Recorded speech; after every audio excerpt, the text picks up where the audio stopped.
On July 20th, 1969, some 600 million television viewers watched the Apollo 11 moon landing.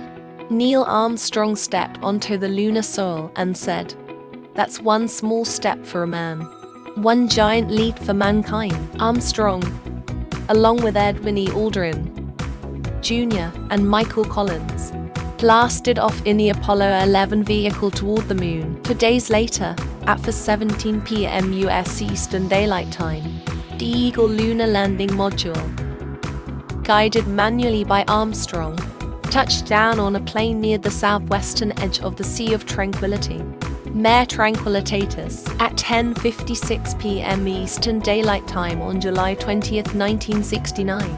Armstrong stepped from the Eagle onto the moon's dusty surface with the words, "That's one small step for a man, one giant leap for mankind." Armstrong and Aldrin left the module for more than 2 hours and deployed scientific instruments, collected surface samples, and took numerous photographs. On July 21st, after 21 hours and 36 minutes on the moon, they lifted off to rendezvous with Collins and begin the voyage back to Earth. After splashdown in the Pacific at 12:51 p.m. Eastern Daylight Time, on July 24th, the 3 astronauts spent 18 days in quarantine to guard against possible contamination by lunar microbes. During the days that followed, and during a tour of 21 nations, they were hailed for their part in the opening of a new era in human exploration of the universe. Now let us practice how we can use the WH questions, talking about Neil Armstrong and his colleagues.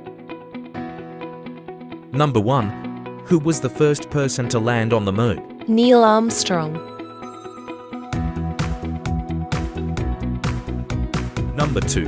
When did Neil Armstrong land on the moon? July 20th, 1969. Number 3. What was the name of the spacecraft that Neil Armstrong landed on the moon in? Apollo 11. Number 4. Where did Neil Armstrong land on the moon? Sea of Tranquility. Number 5. How long did Neil Armstrong spend on the moon? 2 hours and 39 minutes. Number 6. What did Neil Armstrong say when he stepped on the moon? "That's one small step for a man, one giant leap for mankind." Number 7. What did Neil Armstrong collect on the moon? Moon rocks and samples.